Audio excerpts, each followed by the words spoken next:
بسم اللہ الرحمن الرحیم. Welcome to the revival experience. آج کا ہمارا جو ایپیسوڈ ہے وہ ایک اسپیشل ایپیسوڈ ہے, مبارک ثانی ورسز دا اسٹیٹ. آپ نے یقیناً اس کیس کے بارے میں سنا بھی ہوگا اور اس کے بارے میں پڑھا بھی ہوگا. یہ قادیانیت سے متعلق ایک مشہور کیس ہے.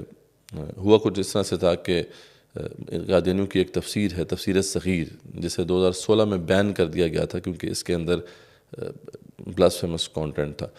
لیکن اس کے باوجود اس کی پبلیکیشن بھی جاری تھی اور ڈسیمینیشن بھی جاری تھی, یعنی پبلش بھی کیا جا رہا تھا اور اس کو آگے پھیلایا بھی جا رہا تھا. تو اس حوالے سے جو مسلمان تھے ان کو کنسرن ہوا اور انہوں نے پھر اس بات کو رپورٹ کیا, خاص طور پر اس وقت 2019 میں جب مبارک ثانی نامی ایک قادیانی مبلغ نے ایک پوسٹ جو ہے وہ سوشل میڈیا کے اوپر ڈالی اور اس کے اندر یہ لکھا تھا کہ ان کا جو اپنا جو جامعہ ہے, جامعہ احمدیہ, اس کے اندر وہ تفسیر صغیر کو بانٹیں گے. جب یہ اس طریقے سے بات سوشل میڈیا پہ آئی تو کچھ مسلمان جو تھے وہاں پر گئے اور انہوں نے اس بات کی تصدیق کی کہ یہ تفسیر جو ہے, جو کہ بینڈ تفسیر ہے, اس سے بانٹا جا رہا ہے. ان لوگوں نے کوشش کی کہ ایف آئی آر کٹے ان کے خلاف, لیکن ایف آئی آر نہیں کرتی. 2019 میں انہوں نے کوشش سٹارٹ کی, یہاں تک کہ 3 سال لگے. 2022 میں جا کے ان کے خلاف ایف آئی آر کٹی اور جس کے بعد پھر قانون حرکت میں آیا اور ان کو پکڑ لیا گیا.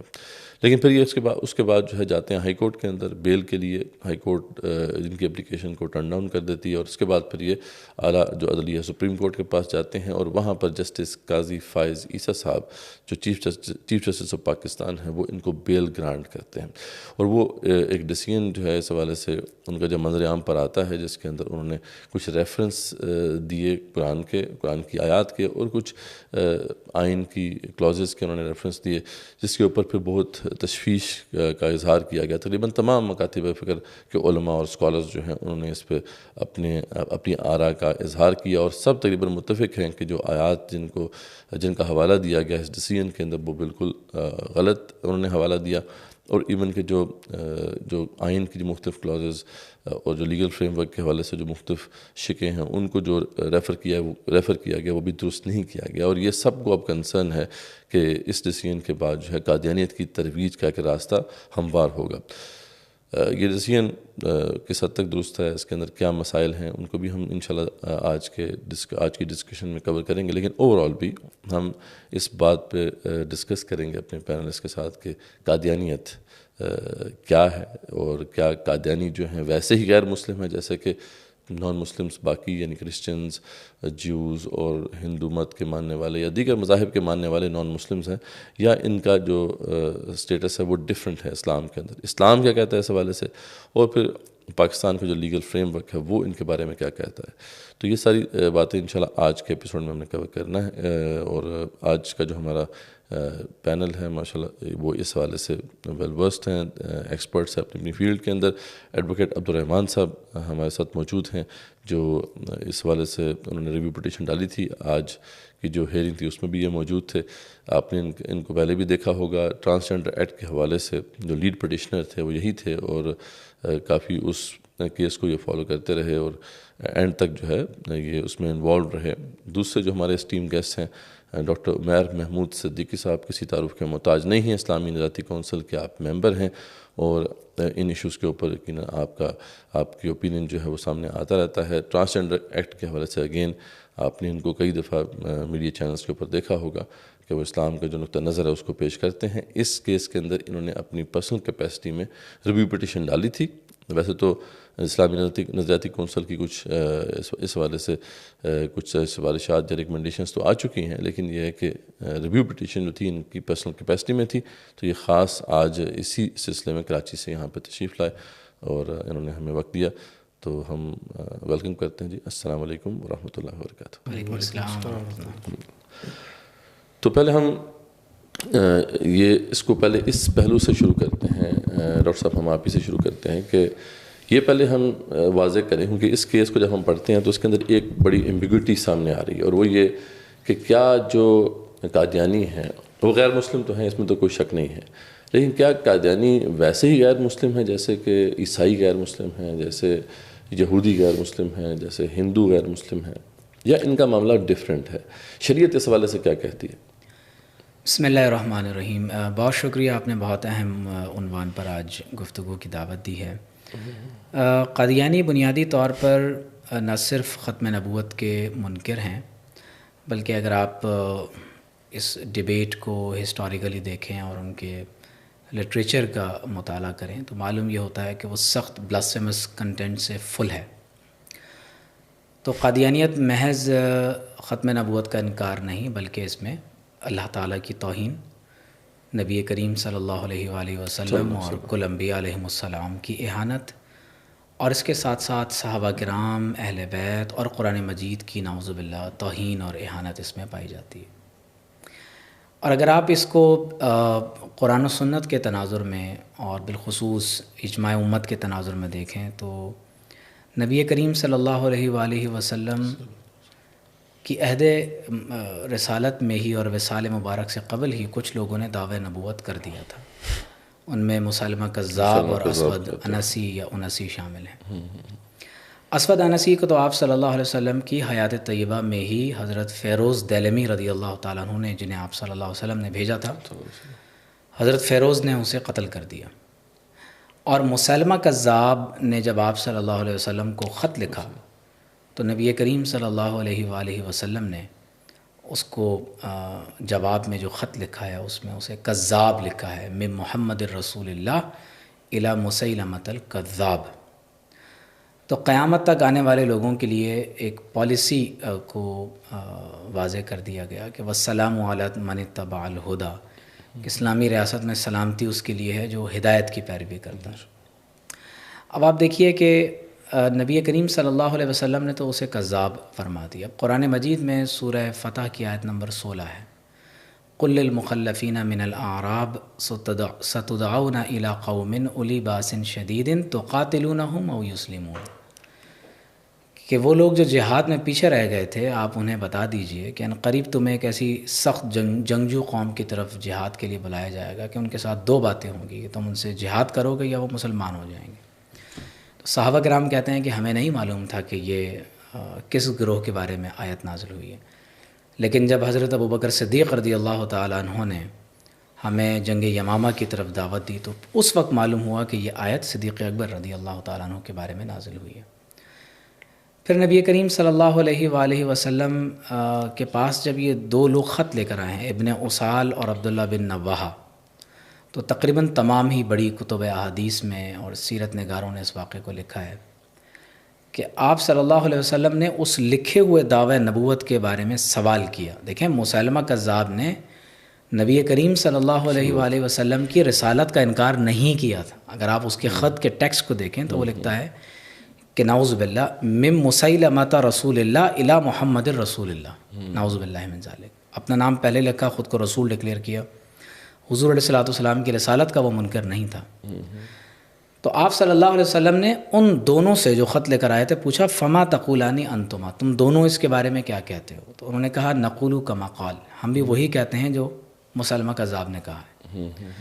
تو اس سے ایک سوال سامنے آیا کہ اگر اسلامی ریاست میں ایک جھوٹے نبی کا لکھا ہوا دعوی نبوت ہے اور کوئی شخص اس دعوی نبوت کو پرنٹ کرتا ہے، اس کی تشہیر و باقاعدہ ترویج کرتا ہے، اس کو بطور نصاب اسلامی ریاست میں لوگوں کو پڑھاتا ہے، اس کی وجہ سے کچھ لوگ مرتد بھی ہو جاتے ہیں یا بعد میں ان کی اپنی ایک کمیونٹی بن جاتی ہے، تو کیا اسلامی ریاست میں اس کی اجازت ہو سکتی ہے؟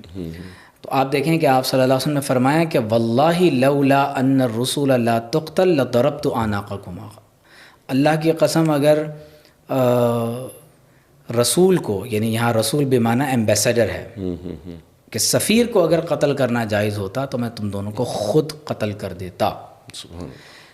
اب اس سے جو اگلی بات ہے وہ بہت اہم ہے کہ حضرت عثمان غنی رضی اللہ تعالیٰ عنہ کا دور ہے۔ اب آپ دیکھیں حضرت ابوبکر صدیق رضی اللہ تعالیٰ عنہ کا دور خلافت، ٹھیک ہو گیا، فاروق اعظم رضی اللہ تعالیٰ عنہ کا دور خلافت گزر گیا، اور اس بات کو کم و بیش یعنی 14 سال 15 سال گزرنے کو ہیں۔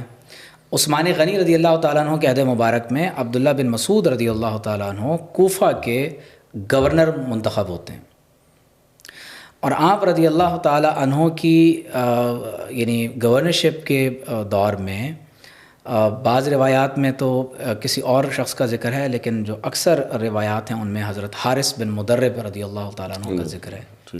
کہ وہ ایک مسجد کے پاس سے گزرے، وہ مسجد بنو حنیفہ کہلاتی تھی، اور یہ وہ افراد تھے جو بہت پرامن رہ رہے تھے، یہ کوئی جنگ نہیں کر رہے تھے.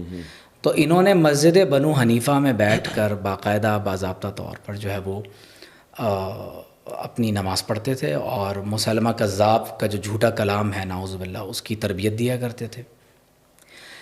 تو حضرت ابن مسعود رضی اللہ تعالیٰ عنہ کے پاس وہ فوراً حاضر ہوئے اور ان سے جا کر عرض کی کہ آپ یہ بات سمجھ لیجئے کہ مجھے کسی کے بارے میں کوئی بغض اور عداوت نہیں ہے، لیکن یہ مسلمہ کذاب پر ایمان لاتے ہیں. لفظ حدیث کے کہ یہ مسلمہ کذاب پر ایمان لاتے ہیں. آپ نے پولیس کو بھیجا، شرطہ حدیث کا لفظ ہے کہ پولیس کو آپ نے بھیجا، فوری طور پر ان سب کو اریسٹ کیا گیا. اور وہ جو اپنی چار دیواری میں بیٹھ کر یہ سارا کام کر رہے تھے، آپ نے انہیں روکا، اریسٹ کیا، انہیں اسلام کی دعوت دی، انہوں نے اسلام قبول کیا، توبہ کی کہ آئندہ ہم مسلمہ کذاب کی طرف نہیں جائیں گے. عبداللہ بن رواحہ کو آپ نے پہچان لیا، یہ مسلمہ کذاب کا مؤذن تھا، اور نعوذ باللہ اذان کے کلمات میں تبدیلی کرتے ہوئے حضور علیہ الصلوۃ والسلام کے نام کے ساتھ یہ مسلمہ کا نام بھی لیتا تھا نعوذ باللہ.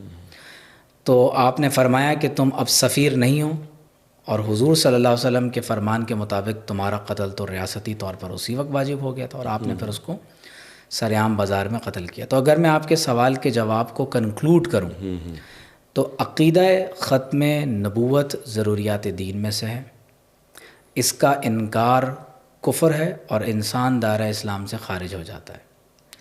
اگر کوئی نماز، روزہ، حج، زکوٰۃ یا دین کے تمام تر پہلوؤں کو ادا کر رہا ہو تو کل پر ایمان لانا ایمان ہے، اور کسی جز کا انکار انسان کو دائرہ کفر کی طرف لے جاتا ہے. اور قادیانیت صرف ختم نبوت کا انکار نہیں ہے، بلکہ یہ بنیادی طور پر توہین رسالت پر مبنی ایک کلٹ ہے. تو وہ نوجوان جو ہماری گفتگو سن رہے ہیں، جو عام طور پر سمجھتے ہیں کہ جناب یہ ہیومن رائٹس کا پرابلم ہے، تو آپ دیکھیے کہ اس میں مسلمانوں کی آئیڈینٹی کا پرابلم کھڑا ہوتا ہے. اگر میں سادہ لفظوں میں سمجھاؤں تو منافق اگر اپنے نفاق کو ایک مذہب ڈکلیئر کر دے اور اپنے لیے وہ مذہبی رائٹس ڈیمانڈ کرے جو اسلام کے لیے ہیں، تو ظاہر ہے کہ اسے وہ رائٹس نہیں دیے جا سکتے. ٹھیک ہو گیا. تو بنیادی طور پر جو انکار ختم نبوت ہے یہ کفر ہے، اور ایسا کفر ہے کہ یہ اسلامی ریاست کے خلاف اعلان جنگ ہے، اور اسے عام غیر مسلموں پر قیاس نہیں کیا جا سکتا. جزاک اللہ خیر. یعنی بڑا کلیئرلی آپ نے اپنا موقف پیش کیا ہے، اور یہ بالکل یہ بات درست ہے کہ یعنی ایک عام، جیسے آپ نے بتایا کہ ایک عام نان مسلم جو ہے وہ تو ہماری کتاب کو استعمال نہیں کرتا، نہ ہماری کتاب کی ترویج کرتا ہے، بلکہ ایک ایسا شخص جو کہ اپنے آپ کو یہ کہتا ہے کہ وہ مسلمان ہے حالانکہ وہ مسلمان نہیں ہے، جیسا کہ آپ نے منافق کا ذکر کیا، اور اس کے بعد پھر وہ ہماری جو ریلیجس ٹیکسٹ ہیں ان کو تحریف کر کے اگر وہ پھیلاتا ہے تو یہ ایک اور قسم کا کرمنل ایکٹ ہے جو وہ کرتا ہے. یعنی ایک غیر مسلم، چاہے وہ عیسائی ہے، یہودی ہے، جس بھی مذہب کا ماننے والا ہے، وہ اپنے ریلیجس ٹیکسٹ کو پبلش کرے گا یا اپنی کمیونٹی کے اندر اس کی تبلیغ کرے گا، ترویج کرے گا اسے.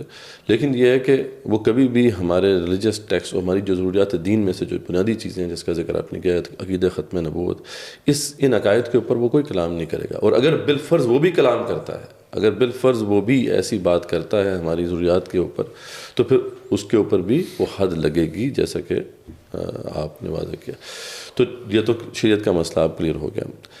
اصل میں جب ہم ڈیسیژن کو پڑھتے ہیں تو اس کے اندر ہمیں یہ لگتا ہے، ایسا لگتا ہے جیسے کہ شاید جو لیگل انسٹرومنٹ، اب ہم اس طرف آتے ہیں کہ جو لیگل انسٹرومنٹ اس کے لیے بنایا گیا، کیونکہ ایک تو یہ ہے کہ شریعت کیا کہتی ہے، دوسرا یہ ہے کہ ہمارا جو قانون ہے پاکستان کا وہ کیا کہتا ہے. اس میں کوئی شک نہیں ہے کہ ہمارا جو آئین ہے اس کے اندر یہ بنیادی پرنسپل تو طے ہے کہ کوئی بھی یہاں لیجسلیشن قرآن و سنت سے منافی نہیں ہوگی.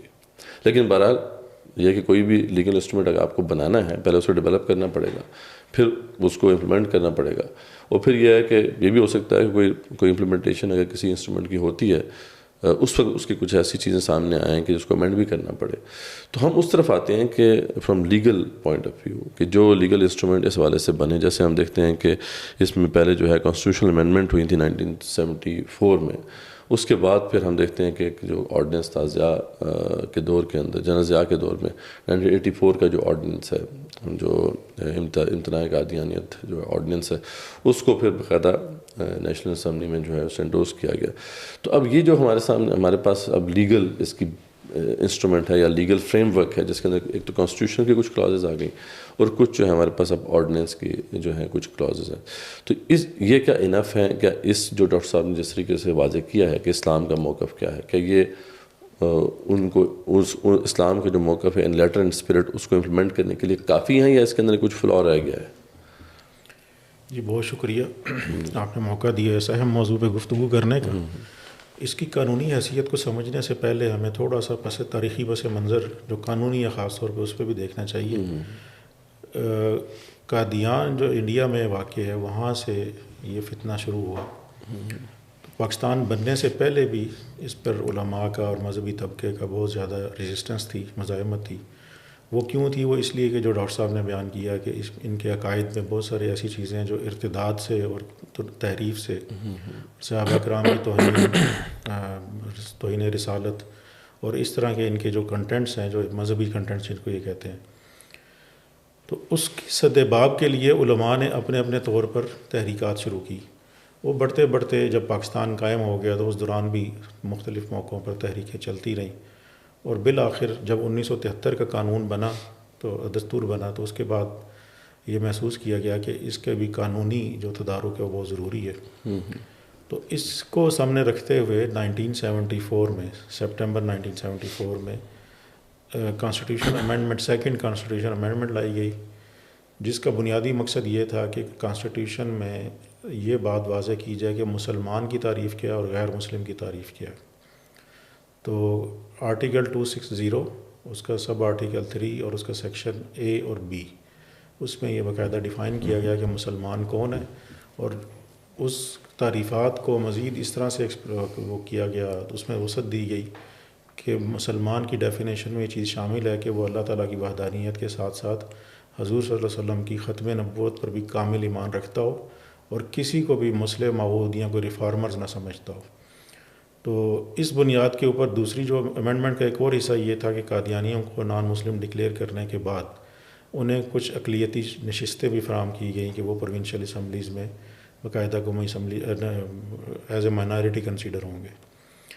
اب یہاں کے بعد کیا ہوتا ہے کہ یہاں چاہیے یہ تھا کہ قادیانی اور احمدی لوگ جو ہیں وہ اپنے آپ کو ان سارے سرگرمیوں کو، اس قانونی دستور کو اور پروویژنس کو تسلیم کر لیتے اور اپنے آپ کو بعض اور ممنوع رکھتے کہ ٹھیک ہے ہم غیر مسلم ہیں، ہم اسلام کا نام نہ لیتے.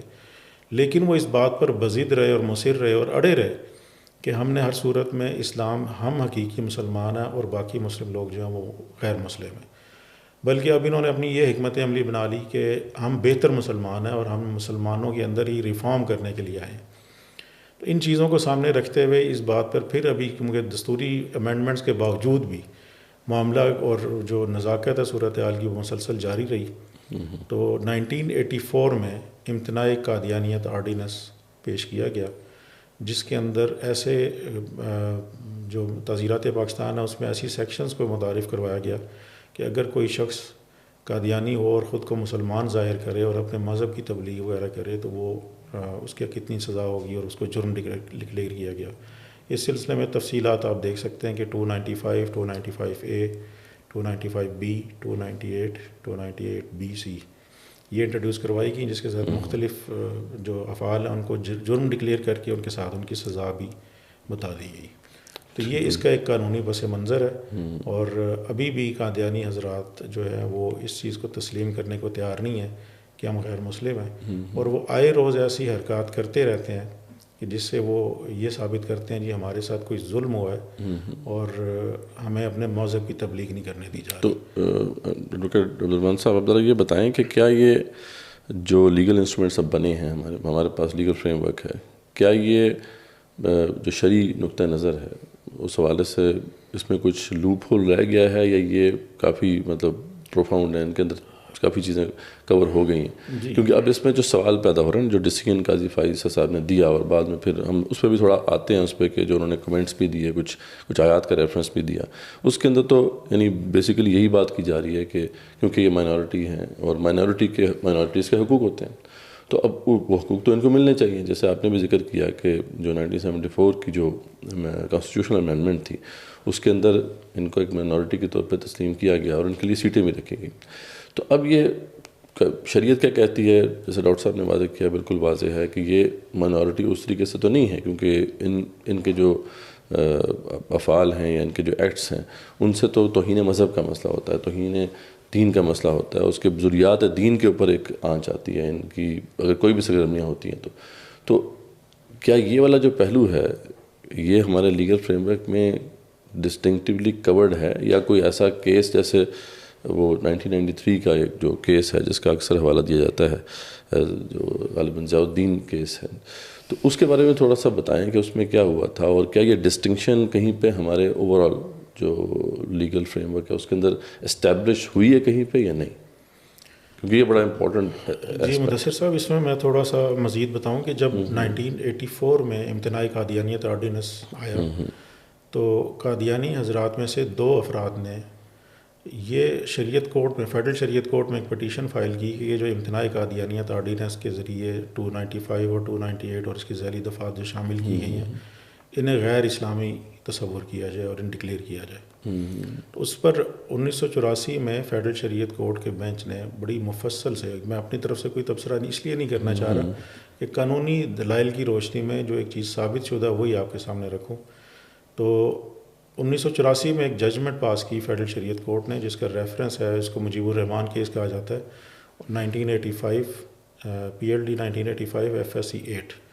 اس کے اندر انہوں نے ان کی جتنی بھی جو ارتدادی کتب ہیں، اس کے جو مندرجات ہیں اور اس کی جو قرآن اور شریعت میں حیثیت ہے، اس سارے کو بڑا تفصیل سے ڈسکس کیا ہوا ہے۔ اگر ہماری نوجوان نسل اس فیصلے کا مطالعہ کر لے تو اس کے دل بالکل ذہن سے یہ چیز کلیئر ہو جائے گی، قادیانیت ایک نہ صرف ایک کافر فرقہ ہے بلکہ یہ ایک فتنہ ارتداد ہے اسلامی ممالک میں۔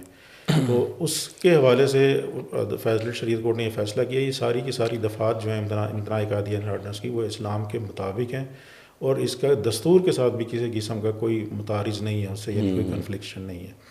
تو یہ ایک تو چیز ہے، اور دوسرا ایک چیز جو بڑی ہی میں ڈاکٹر صاحب سے بھی ریکویسٹ کروں گا اس پہ کمنٹ کریں کہ دیکھیں ایک چیز یہ سمجھی جاتی ہے کہ شاید قادیانیوں کا جو مسئلہ ہے وہ پاکستان کے علماء کرام کا پیدا کردہ ہے اور یہاں یہ ان کی کوئی متعصبانہ رائے ہے۔ اسی طرح یہ بھی کہا جاتا ہے کہ یہ پاکستان کے مولوی کا مسئلہ نہیں ہے، یہ پوری امت کا مسئلہ ہے، اور یہ اس کی جو پیدائش ہوئی تھی اس فتنے کی وہ انڈیا میں ہوئی، یہ بڑھتے بڑھتے پاکستان تک بھی آیا، اور پھر پاکستان کے بعد آپ اس یہ دیکھیں کہ صرف پاکستان کی اسمبلی میں یا پاکستان کی وفاقی شرعی عدالت نے یا پاکستان کے مولویوں نے فتوے نہیں دیے، انٹرنیشنلی بھی جو پاکستان پوری امت کے ریکگنائزڈ ادارے ہیں۔ مثلا میں پہلی مثال دوں گا کہ 1974 میں معتمر المنظمات الاسلامیہ نے ایک ریزولوشن پاس کی، اس میں بھی یہ ساری ان کی جتنی یہ سرگرمیاں ہیں کہ وہ قرآن میں تحریفات کرتے ہیں، وہ اسلام مخالف عقائد کا پرچار کرتے ہیں اور اسلام کا نام لے کر اسلام کو ہی غلط عقیدہ ثابت کرتے ہیں، یہ اس وقت بھی ریزولوشن پاس ہوئی اور اس وقت بھی انہوں نے تمام جتنی بھی حکومتیں تھیں اسلامی ریاستوں کی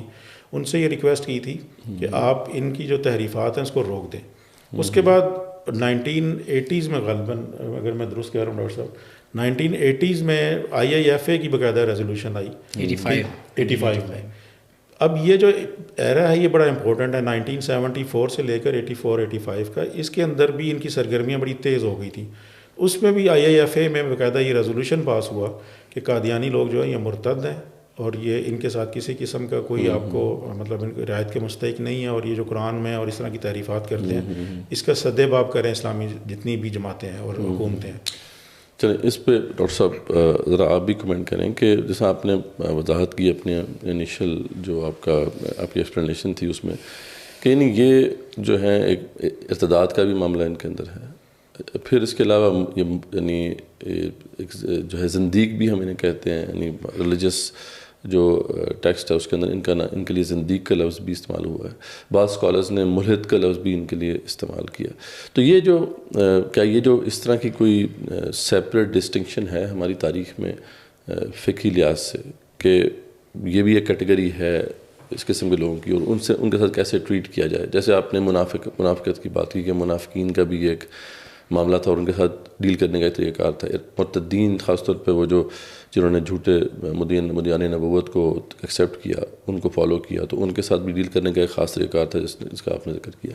تو اس پہ بعد میں فقہ اسلامی میں کوئی ڈسکشن رہی ہے کہ کیسے ان کے ساتھ بات کرنا ہے، بات کی جائے، کیسے ڈیل کیا جائے؟ تقریباً جتنی اسلامی تاریخ پرانی ہے اتنا ہی اس مسئلے کی تاریخ بھی پرانی ہے، اور کیونکہ ذکر قرآن میں آ گیا، آپ صلی اللہ علیہ وسلم کی حدیث میں ہے، صحابہ کا اجماع ہو گیا جنگ یمامہ میں، صحابہ کا اجماع ہو گیا کہ جو انکار ختم نبوت ہے یہ اسلامی ریاست کے خلاف اعلان جنگ ہے، اور جنگ یمامہ میں باقاعدہ جنگ کی گئی، اور جو ان کے باقی لوگ تھے آپ دیکھیں کہ کس طرح عثمان غنی رضی اللہ تعالیٰ عنہ کے دور میں ان کو پرائیویٹلی بھی اپنی جو سرگرمیاں ہیں وہ جاری رکھنے کی اجازت نہیں دی گئی، اور تاریخ اسلامی میں تقریباً 40 سے زیادہ مشہور اور کچھ غیر معروف لوگ ایسے ہیں جو امام مہدی یا مسیح موعود یا نبی ہونے کا نعوذ باللہ دعویٰ کر چکے ہیں۔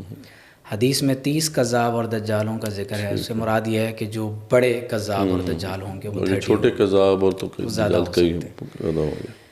تو اس میں ایک بڑی امپورٹنٹ بات یہ ہے کہ اسلامی تاریخ میں تو ہمیشہ یہ بتایا گیا ہے کہ کافروں کی مختلف قسمیں ہوتی ہیں، کچھ وہ ہیں جو ذمی کہلاتے ہیں، کچھ وہ ہیں جو مرتدین کہلاتے ہیں۔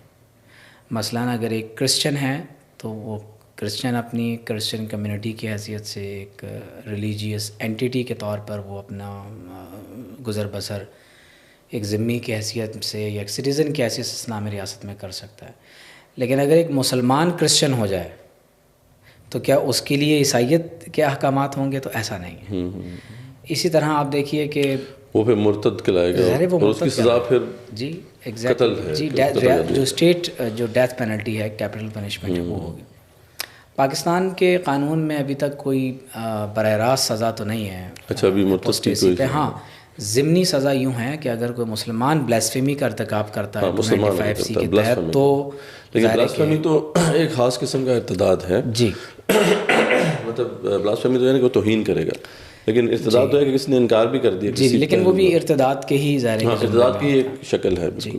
تو اسی طرح ایک قسم کہلاتی ہے مستامن، جو امان لے کر آپ کے ملک میں آ کے بس جاتے ہیں۔ ایک اور قسم ہے جنہیں معاہد کہا جاتا ہے، اگر کسی ملک کے ساتھ آپ کا پیس ایگریمنٹ ہو جاتا ہے۔ ایک اور جو قسم ہے انہیں حربی کافر کہا جاتا ہے، جو آپ کے ساتھ ایٹ وار ہوتے ہیں۔ تو اسی طرح زندیق کافر بھی ایک قسم ہے۔ تو اگر آپ اسلامک لاء کے حساب سے دیکھیں گے تو اگر کوئی ختم نبوت کا انکار کرے، قرآن میں تحریف کرے اور نعوذ باللہ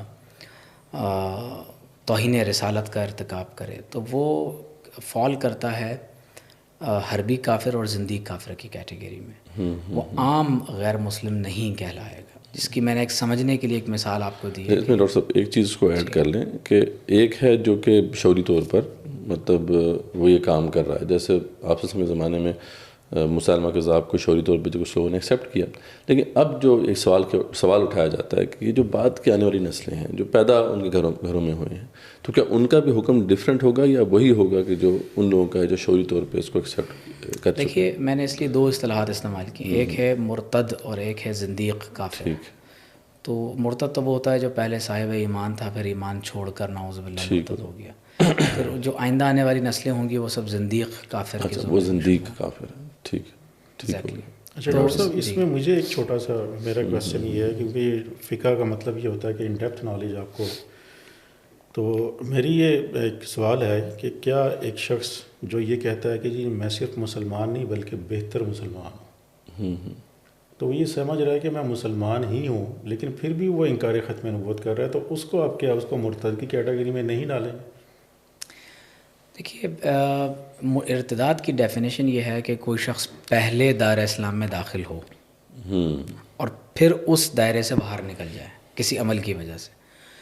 تو قادیانی تو پہلے سے ہی دائرہ اسلام میں داخل نہیں ہے، جو بورن قادیانی ہے وہ بھی دائرہ اسلام میں داخل نہیں ہوتا، کیونکہ اس کی بنیاد ضروریات دین کے انکار پر کھڑی ہوئی ہے، تو لہٰذا وہ اپنی بنیاد سے ہی ایک غیر مسلم ہے، لیکن عام غیر مسلم نہیں ہے، کیونکہ اس میں نعوذ باللہ توہین رسالت ہے۔ میں اس کو اس طرح دیکھتا ہوں کہ اگر آپ اس کو آپ صلی اللہ علیہ وسلم کے اس خط کے جواب کی طرف اگر آپ لے جائیں تو حضور فرما رہے ہیں کہ فما تقولانی انتما، تم دونوں اس دعوی نبوت کے بارے میں مسلمہ کے بارے میں کیا کہتے ہو؟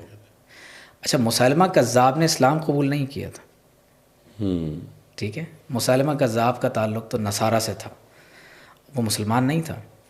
تو اسلامی ریاست میں اگر کوئی دعوی نبوت کر دیتا ہے، چاہے وہ مسلمان ہو یا وہ کوئی بھی ہو، یہ ایک علیحدہ آفینس ہے جو اسلامی ریاست کے خلاف ہوا ہے. اور نعوذ باللہ اگر کوئی اسلامی ریاست میں خدا ہونے کا دعویٰ کر دیتا ہے، رسول ہونے کا دعویٰ کر دیتا ہے، تو یہ اعلان جنگ ہے اسلامی ریاست کے خلاف، یہ ایکٹ آف ہائی ٹریزن ہے. ٹھیک ہو. تو ہمارے ہاں قرآن اور حدیث میں بالکل اس کو ایک الگ انداز سے ڈیل کیا گیا. اور میں سمجھتا ہوں کہ یہ جتنی بھی قسمیں ہمارے ہاں کفر کی بیان کی جاتی ہے، اس میں سب سے زیادہ سخت ترین قسم جو ہے وہ یہ ہے. اچھا چلیں ان کی طرف سے جو بات، یعنی میں اس میں ایک چیز اور ایڈ کر دوں. آپ دیکھیں کہ جیسے ایک شخص محض دین کی کسی بات کے انکار سے کافر ہو جاتا ہے، اور ایک فرعون ہے جو کہتا ہے کہ میں خدا ہوں، نعوذ باللہ. تو اب اگر کوئی فرعونی تہذیب کے ساتھ کھڑا ہوا ہے اور انا ربکم الاعلی کا نعرہ لگاتا ہے، تو یہ اب اس کا حکم اور ہے، اس کا حکم اور ہے، تو وہ زندیق کافر کے زمرے میں کہہ رہا ہے. ٹھیک ہے. چلیں ان کی طرف سے جو ہمارے خاص طور پہ ہمارے جو سیکولر لبرل طبقات ہیں، ان کی طرف سے آتا ہے کہ انسان تو ہیں، چلو ٹھیک ہے، وہ جو ان کے بڑے تھے وہ تو شعوری طور پہ انہوں نے ایکسیپٹ کیا. اب جو آنے والی نسلیں، آگے آنے والی نسلیں ہیں، وہ تو ان کے پلے بڑے ہیں، ان کے ساتھ ان کے گھروں میں پلے بڑے ہیں. اب تو وہ انسان تو ہیں، اب ان کو زندہ رہنے کا تو حق ہے. تو ان کے لیے شریعت اسلامیہ پھر کیا کہتی ہے؟ کیا ان کو جلا وطن کر دینا چاہیے؟ کیا ان کو قتل کر دینا چاہیے؟ یہاں مطلب یہ ہے کہ وہ رہ سکتے ہیں ایک. دیکھیے میں سمجھتا ہوں سیکولر طبقے کو یا جو ہیومنسٹ ہیں ان کو اب ہیومن رائٹس کی بات کرنے کا کوئی حق نہیں ہے، کیونکہ اس وقت فلسطین میں جو کچھ ہو رہا ہے وہ تو اس کے بعد ہیومن رائٹس کا ڈسکورس ایک نئے دور میں داخل ہو گیا ہے. صحیح بات. اور 100 سال سے جو لوگوں کو کہا گیا تھا وہ جھوٹ تھا، فریب تھا. ہیومن رائٹس نام کی کوئی چیز دنیا میں نہیں ہوتی. فلسطین کے مسلمانوں کا جس انداز سے کچھ تو خون کیا گیا ہے، تو یہ بات واضح ہو گئی ہے کہ دنیا 2 حصوں میں تقسیم ہے. ایک وہ ہیں جو ابن آدم کی عزت اور تکریم کے قائل ہیں، اور ایک وہ ہیں جو انسان کو انسان سمجھنے کے لیے تیار نہیں. تو ہیومن رائٹس کی تو میرا خیال ہے بات کرتے ہوئے اب لوگوں کو شرم آنی چاہیے اگر کوئی سیکولر طبقہ اس طرح کی بات کرتا ہے. لیکن اینی ہاؤ شریعت اسلامیہ میں جس طرح سے آپ دیکھیں کہ کوئی شخص کہے کہ ایک شخص سوسائڈ بامبر ہے، ایک شخص دہشت گردی کرتا ہے، بم دھماکے کرتا ہے، تو ظاہر ہے کہ بحیثیت انسان جو کسی مرتد کو اسلامی سزا دیتے ہوئے اس کے بھی حقوق ہیں، تو جو حقوق اس کے بنتے ہیں وہ اس کو ضرور دینے چاہیے. لیکن ڈیتھ پینلٹی جو ہے وہ ریاست کا حق ہے، ریاست کو چاہیے کہ وہ شرعی طور پر اس کا نفاذ کرے. ٹھیک ہو گیا. لیکن اس میں بھی ان کے حقوق ہیں. مثال کے طور پر مسلح نہیں کیا جائے گا. مثلا اگر کھانا پیش کرنا ہے، پانی پیش کرنا ہے، جو قیدی کے حقوق ہو سکتے ہیں، یا اگر کسی پر اسلام، آپ کیا ریکمینڈ کر رہے ہیں اگر کسی پر اسلام واضح نہیں ہے تو اس کو قید کیا جا سکتا ہے 3 روز تک. میں عرض کر رہا ہوں کہ وہ لوگ جو کہ بعد میں اب آئے ہیں نا، مطلب نئی نسل آئی ان کی، جو اب تو 3rd 4th جنریشن چل رہی، تو وہ جو لوگ ہیں کیا ان کے ساتھ ہم کیسے ٹریٹ کریں؟ وہ انسان تو ہیں. دیکھیں اس کے 2 پہلو ہیں نا. میں تو پہلے شریعت کا واضح حکم بتا رہا ہوں کہ شرعی حکم تو یہ ہے کہ اسلامی ریاست میں ایسے لوگوں کی کوئی جگہ نہیں ہے. اچھا، یعنی یوں فرض کر لیں کہ کیا کسی ریاست میں ایک نئی سپریم کورٹ بنانے کی اجازت ہو سکتی ہے؟ کیا کسی ریاست میں ایک علیحدہ خطے میں نیا صدر، وزیر اعظم، نئی کابینہ، ان کی الگ فوج؟ یہ تو نہیں ہو سکتا. تو جیسے اسٹیٹ ود ان اسٹیٹ کی اجازت نہیں ہو سکتی، تو اسلامی ریاست میں کسی ایک ایسی حیثیت کے جس میں ایک خدا ہو، ایک نبی ہو، ان کی اپنی مذہبی کتاب ہو، اسلامی ریاست میں اس کی گنجائش نہیں ہو سکتی. یہ پاسبل نہیں ہے. اگر یہ تسلیم کر لیا جائے تو پھر اسلامی ریاست کا وجود ختم ہو جاتا ہے. اچھا اچھا، یہ بنیادی بات ہے. اب یہ دوسرا بات کر رہے ہیں کہ یہ آپ کا اوپینین ہے؟ یہ شرعی اوپینین ہے یا یہ اس پہ کنسنسس ہے؟ یہ اسلام کی ریپریزنٹیشن ہے، یہ کسی سیکٹ، یس یہ کنسنسس ہے، یس یہ کنسنسس کے ساتھ بات ہے. اگر ایسا نہ ہوتا کیا شیعہ سنی میں بھی اس میں اختلاف ہے؟ یہ ایک الگ شیعہ سنی کا مسئلہ تو ایک الگ بحث ہے. اچھا، لیکن اہل سنت کے اندر اس میں اجماع ہے. دیکھیں ایک بنیادی بات دیکھیے نا، کیونکہ یہ بات بڑی ضروری ہے. دیکھیے جنگ یمامہ میں کل صحابہ کرام شریک ہوئے ہیں، سینکڑوں صحابہ اس میں شہید ہوئے ہیں. امت کی 1400 سالہ تاریخ میں کبھی کسی ایسے گروہ کو قبول نہیں کیا گیا جو قرآن میں تحریف کر رہے ہوں، نعوذ باللہ نبوت کے دعوے دار. امت میں کبھی ایسے گروہ کو قبول نہیں کیا گیا. اس پر امت کا اتفاق اور اجماع ہے، کنسنسس ہے. جی میں یہ کنسنسس کی بات میں مزید اس میں بڑھاؤں گا. دیکھیں جو فیڈرل شریعت کورٹ میں جس کا میں نے ذکر کیا فیصلے کا، اس میں اہل تشیع اہل سنت کے بڑے جید علماء شامل تھے جی، اور وہ جاتے تھے، جس میں علامہ طاہر القادری صاحب بریلوی مکتبہ فکر کی طرف سے تھے، صدر الدین رفاعی صاحب تھے، مولانا محمود احمد غازی صاحب تھے، اور گجرانوالہ سے علامہ تاج الدین حیدری صاحب آیا کرتے تھے. تو اس وقت بھی ایسا کوئی ڈفرینسز نہ اب ہیں نہ پہلے تھے کہ اہل سنت اور اہل تشیع. اسی طرح مقدمہ بہاولپور کو بھی آپ دیکھیں تو اس میں تمام مکاتب فکر کے علماء. پھر اس میں اور چیز میں ایڈ کروں کہ دیکھیں جو خلیفہ اور اہل بیت کا جو تصور ہم نے اسلام میں ملتا ہے، یہی بینوان تصور وہ اپنے مرزا غلام احمد قادیانی کے جو رفقا ہیں ان کو یہ کہتے ہیں کہ یہ اہل بیت ہیں.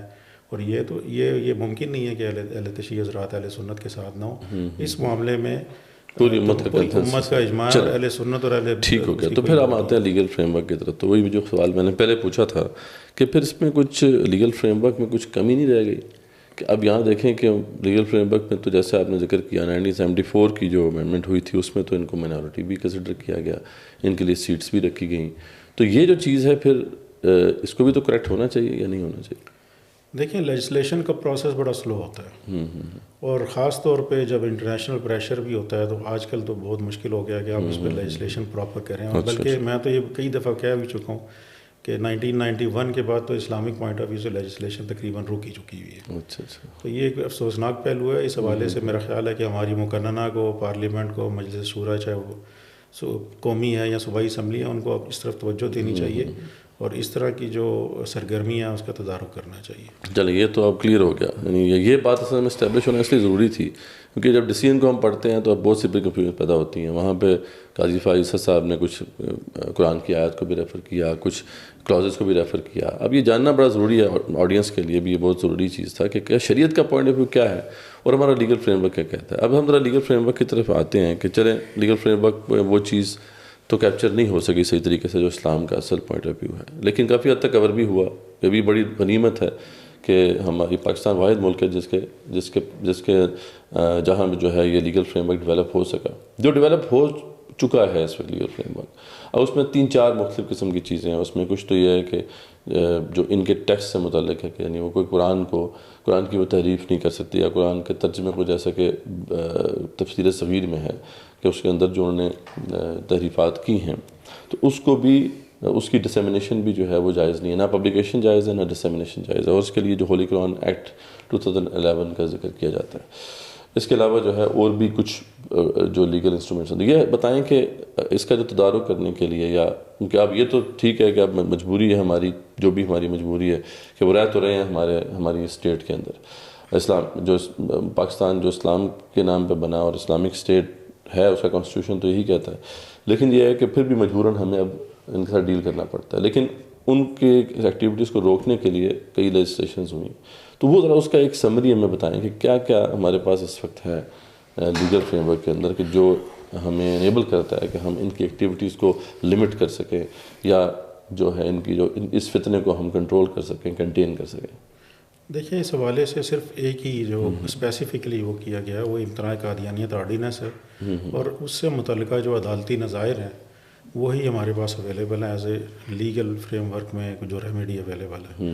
اس کے علاوہ جو اس کے ساتھ ریلیونٹ لاز جو بنتے ہیں وہ ہے نفاذ شریعت ایکٹ 1991، جس میں اس چیز کو اعادہ کیا گیا ہے کہ جو امر بالمعروف ہے والنہی عن المنکر ہے اس کا فریضہ جو ہے وہ اسٹیٹ ادا کرنے کی پابند ہے، اور پھر شریعت کو بالادستی حاصل ہے.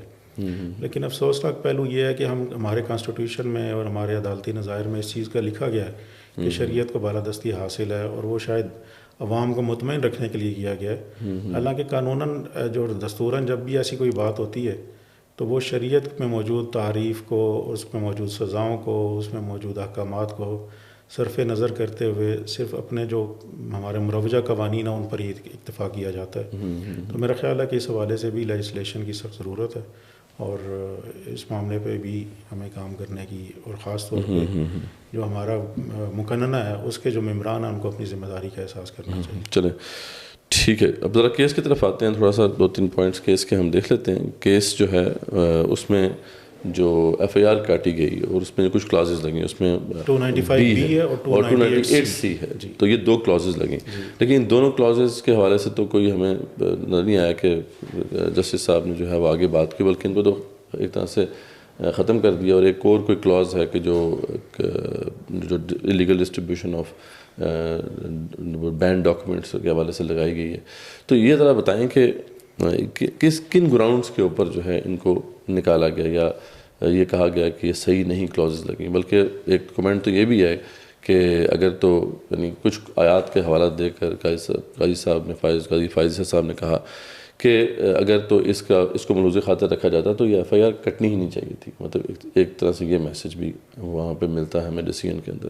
تو ذرا ڈیسیژن کے حوالے سے اوورآل بتائیں کہ یہ کیا پیغام دے رہا ہے ڈیسیژن, اور اس کے کیا امپلیکیشنز ہو سکتے ہیں, کانسیکوینسز کیا ہو سکتے ہیں, کیوں اتنا شور ہے اس وقت جو مچایا جا رہا ہے. کیونکہ ان کی طرف سے تو یہ آتا ہے کہ بہت شور مچایا جا رہا ہے ریلیجس طبقات کی طرف سے, اور اس میں جو ہے کوئی اتنا بڑا مسئلہ نہیں ہے, چھوٹا سا مسئلہ ہے, اس کو ایک خام ایک ایشو بنایا جا رہا ہے. تو آپ بتائیں کہ یہ جو ڈیسیژن ہے جس کے اندر یہ کچھ ریفرنسز بھی ہیں, اس کی کیا کانسیکوینسز ہو سکتے ہیں, کیا امپلیکیشنز ہو سکتی ہیں؟ دیکھیں, معاملہ چونکہ سب جوڈس ہے تو اس کو میرا خیال ہے کہ اس طرح سے ہم ابھی بات نہیں کر پائیں گے. لیکن جو سب سے اہم چیز ہے کہ دیکھیں, اس میں قادیانیت یا نان قادیانی کا ایشو نہیں ہے. اس کیس میں جو چیز انوالو ہے وہ ہے کہ کیا قرآن کریم کی تحریف ہوئی ہے یا نہیں ہوئی, اور اس کے بعد دوسرا جو پوائنٹ ہے وہ یہ ہے کہ کیا کسی بھی اقلیت کو یہ حق حاصل ہے کہ وہ قرآن کریم میں تحریف کرے یا نہ کرے. تو اصل میں یہ معاملہ ہے, اور اس میں جو سیکشن ہے وہ اٹریکٹ کرتی ہے 295B جو تحریف سے متعلق ہے, اور اس میں ڈیفائلنگ کا لفظ استعمال ہوا ہے کہ ڈیفائلنگ سے کیا مراد ہے. اس حوالے سے ہم نے جو اپنے تشریعی دلائل ہم نے تیار کیے ہیں اور قانونی دلائل ہیں, اس میں ہم نے ڈیفائلنگ کو مختلف ڈکشنریوں سے اور قوانین کی ڈکشنریوں سے یہ ثابت کیا ہے کہ کسی بھی چیز کو جو خالص ہو اور اس کے اندر آلودگی کی جائے, آمیزش کی جائے, تو وہ ڈیفائل کے ہی زمرے میں آتا ہے. اور یہی ایگزیکٹلی تفسیر جو صغیر ہے اس کے ساتھ ہوا, وہ یہ ہوا کہ 2016 میں اس کتاب کو اس کے مندرجات, خاص طور پہ جو ارتدادی قسم کے مندرجات ہیں, وہ یہ لوگ یہ کرتے ہیں کہ قرآن, اگر آپ نے اس کا اسکرین شاٹ پہ لگا دیں اس کا پیج, تو قرآن کریم کا متن سارا موجود ہے, آیات موجود ہیں, اور حاشیے پر اور اس کے ذیل میں جو انہوں نے کمنٹس کیے ہیں اور جو اس کی تفسیر بیان کی ہوئی ہے وہ انتہائی غلط ہے.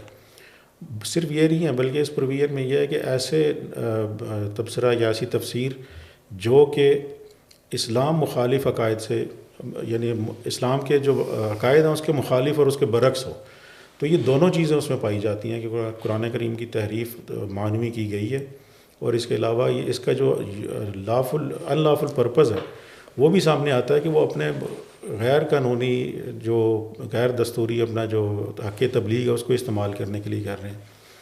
تو ان چیزوں کو سامنے رکھتے ہوئے عوام کو یہ چیز سمجھنے کی ضرورت ہے کہ 295B جو ہے اس میں چونکہ ڈیفائلنگ کا ایک جرم موجود ہے اور اس کے سارے ایلیمنٹس بھی پورے ہو رہے ہیں, تو لہٰذا یہ جو شخص تھا مبارک ثانی اور دیگر جتنے بھی اس میں نامزد افراد تھے وہ اس دفعہ کی روح سے ضمانت کے مستحق نہیں تھے. لیکن ہوا یہ کہ فاضل بینچ نے نہ صرف انہیں ضمانت دی بلکہ ان دفعات کو ہی حذف کر دیا. تو اصل اختلاف یہ ہے کہ ان دفعات کو کیوں حذف کیا گیا ہے. دوسری میں آپ سے ریکویسٹ کروں گا کہ تفسیر صغیر کا صرف سر ورق ہی اگر آپ اپنے اسکرین شاٹ پہ ناظرین کے ساتھ شیئر کریں تو اس کے اوپر باقاعدہ انہوں نے اپنے نام کے ساتھ خلیفہ مرزا محمود الدین صاحب وغیرہ لکھ کر رضی اللہ عنہ کا لفظ استعمال کیا ہوا ہے, جو کہ صرف اور صرف مخصوص لفظ ہے کہ جو اصحاب کرام رضی اللہ عنہ کے لیے تھا. تو ایسے الفاظ کا استعمال جو اسلامی شاعر اور مقدسات سے متعلق ہیں وہ باقاعدہ 298B میں باقاعدہ اس کا استعمال بھی ممنوع ہے. تو ہونا تو یہ چاہیے تھا کہ چیف جسٹس صاحب جو ہے وہ اس کا سر ورق دیکھتے ہی وہ کہتے ہیں کہ بھائی اس کو 298B کا اضافہ کیوں نہیں کیا گیا, اس کا بھی اضافہ کرتے. تو اصل میں یہاں سے کنٹروورسی پیدا ہوئی ہے کہ کیا یہ لوگ تحریف کر سکتے ہیں قرآن کریم میں جبکہ یہ مسلمانوں کی مقدس کتاب ہے, اور صرف پاکستان کے مسلمانوں کی نہیں ہے بلکہ پوری امت مسلمہ کا ایک کانسٹیٹیوشن ہے.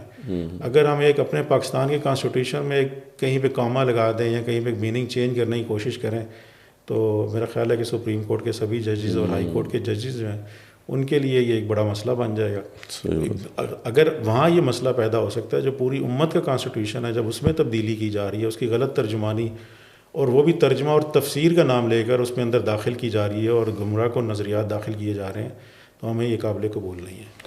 ڈاکٹر صاحب, تفسیر صغیر اس کے بارے میں آپ بھی کچھ ذرا ذکر فرمائیں کہ کیا ہے اس کے اندر ایسا کہ جو اتنا زیادہ مسئلہ ہے مسلمانوں کے لیے، جس کو جبکہ اس میں آیت کا ریفرنس قاضی صاحب نے دیا کہ اِنَّا نَحْنُ نَزَّلْنَا الذِّكْرَ وَإِنَّا لَهُ لَحَافِظُونَ. جب اللہ تعالیٰ نے خود حفاظت کا ذمہ لے لیا ہے تو آخر پھر مسلمان اتنے کنسرن کیوں ہوتے ہیں؟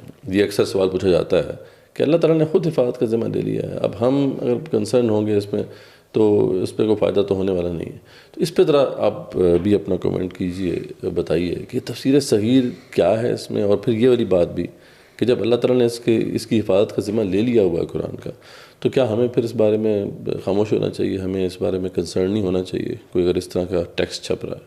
دیکھیے، تفسیر صغیر کے حوالے سے جو آپ نے ایک بنیادی بات کی ہے، تو تفسیر صغیر کیا ہے، اس پر اگر آپ اس کو قرآن کا ترجمہ کہیں تو کہا جاتا ہے کہ آپ نے خود توہین کا ارتکاب کیا ہے. تو دوست محمد شاہد یہ ایک مشہور قادیانی مورخ ہیں. یعقوب رفانی کے بعد سب سے بڑا مورخ قادیانیت کا دوست محمد شاہد ہے. تو اس نے باقاعدہ تفسیر صغیر کے تعارف پر پوری کتاب لکھی ہے. اچھا، تو اس کو پڑھ لیں تو اندازہ ہو جائے گا کہ تفسیر صغیر دوست محمد شاہد کے مطابق، اور اگر آپ خود تفسیر صغیر کو دیکھیں جو اس کے سر ورق پر پرنٹ ہے، تو یہ نعوذ باللہ قرآن مجید کا عربی متن چھاپتے ہیں، اس کا تحریف شدہ ترجمہ ہے اور توہین آمیز تفسیر ہے. یہ بنیادی بات ہے. جہاں تک تعلق ہے اِنَّا نَحْنُ نَزَّلْنَا الذِّكْرَ وَإِنَّا لَهُ لَحَافِظُونَ، اس آیت کا جی، اس میں کوئی شک نہیں ہے کہ اللہ تبارک و تعالیٰ ہی قرآن کی حفاظت فرما رہا ہے. اور امام رازی اور دیگر مفسرین نے اس آیت کے تحت لکھا ہے کہ اللہ تعالیٰ حفاظت کیسے فرماتا ہے، وہ حفاظت کے اسباب پیدا کرتا ہے. تو صحابہ کرام نے جو قرآن کی خدمت کی، پھر تابعین نے کی، اتباع تابعین نے کی، تو اللہ تعالیٰ قرآن کی حفاظت سطور کے ذریعے اور صدور میں حفظ کے ذریعے فرماتا ہے. اور صحابہ کرام رضوان اللہ تعالیٰ علیہم اجمعین نے یہ خدمت سر انجام دی. تو پروردگار عالم جب قرآن کی حفاظت کرتا ہے تو اس کا طریقہ یہ ہے کہ وہ اسباب پیدا کرتا ہے.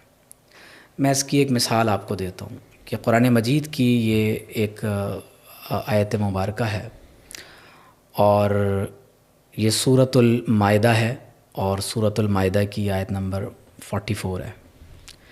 اللہ تعالیٰ فرماتا ہے اِنَّا أَنزَلْنَا التَّوْرَاةَ، صحیح، بے شک ہم نے تورات کو نازل فرمایا. فیہا ہدی و نور، اس میں ہدایت ہے اور نور ہے. بھی ہے. یحکم بہا النبیون، اس کے مطابق فیصلہ کرتے ہیں جو اللہ کے نبی ہیں. الذین اسلموا للذین ہادوا والربانیون والاحبار بما استحفظوا من کتاب اللہ وکانوا علیہ شہداء. تو اللہ تعالیٰ خود فرماتا ہے کہ پروردگار عالم نے انبیاء کو، ربانی علماء کو، فقہاء کو کتاب اللہ کا محافظ بنایا ہے. آپ دیکھ رہے ہیں بما استحفظوا من کتاب اللہ، کہ یہ جو حفاظت کتاب اللہ ہے اس کا ذمہ اللہ تعالیٰ نے اس عالم اسباب میں انبیاء کو، علماء کو، اور جو اس پر ایمان لانے والے ہیں ان کو پروردگار عالم عطا فرمایا ہے. اور یہ اس کا ڈیوائن پلان ہے کہ کبھی بھی اگر کوئی قرآن مجید میں تحریف کی کوشش کرتا ہے، دیکھیں الفرقان الحق بنانے کی کوشش کی گئی، سیرت المسیح بلسان عربی فصیح بنانے کی کوشش کی گئی. اب تو قرآن چیٹ بورڈز آ رہے ہیں، اے آئی کی وجہ سے، اے آئی قرآن آ رہا ہے. تو دنیا کتنی ہی ٹیکنالوجی میں ترقی کیوں نہ کر لے، اللہ تبارک و تعالیٰ جب کبھی بھی قرآن میں تحریف کی کوشش کی جائے گی، پروردگار عالم اس کی حفاظت کے اسباب پیدا فرما دے گا. آپ دیکھیں یہ جو سارا کچھ ہو رہا ہے تو یہ وہ ڈیوائن پلان کا حصہ ہے نا. تو اگر ہم امت مسلمہ اسباب اللہ تعالیٰ کبھی عالم تکوین میں کبھی انسانوں کو وہ جیسے وہ چاہے تو پتھروں سے کوئی خدمت لے لے تو وہ اسباب پیدا فرماتا ہے. تو لہٰذا تفسیر صغیر ایک قرآن مجید کا عربی میں متن ہے، تحریف شدہ ترجمہ ہے، پلس فیمس تفسیر اور کامنٹری ہے. اور صرف قادیانیوں کو ہی نہیں، مسلمان کو بھی یہ کام کرنے کی اجازت نہیں، یعنی یہ امپورٹنٹ بات ہے، امپورٹنٹ بات ہے کہ یہ کام اگر کوئی مسلمان بھی کرے گا تو وہ بھی قابل گرفت ہوگا. یعنی یہ مسئلہ اس کو صرف نظر کرتے ہوئے کہ منورٹی ہیں یا غیر مسلم ہیں، جو کوئی بھی کرے گا، چاہے مسلمان ہے، چاہے وہ غیر مسلم ہے، چاہے وہ زندیق ہے، یہ میٹر نہیں کرتا. یہ ایک سیپریٹ ایشو ہے، یعنی اس ایشو سے ایک سیپریٹ ایشو ہے کہ اگر مسلمانوں کی کسی بھی ریلیجس ٹیکسٹ توہین رسالت کوئی بھی کرے، چاہے وہ غیر مسلم کرے چاہے وہ مسلمان، سزا ملے گی. تو قرآن کی توہین کوئی بھی کرے، صحیح اس کو سزا ملے گی.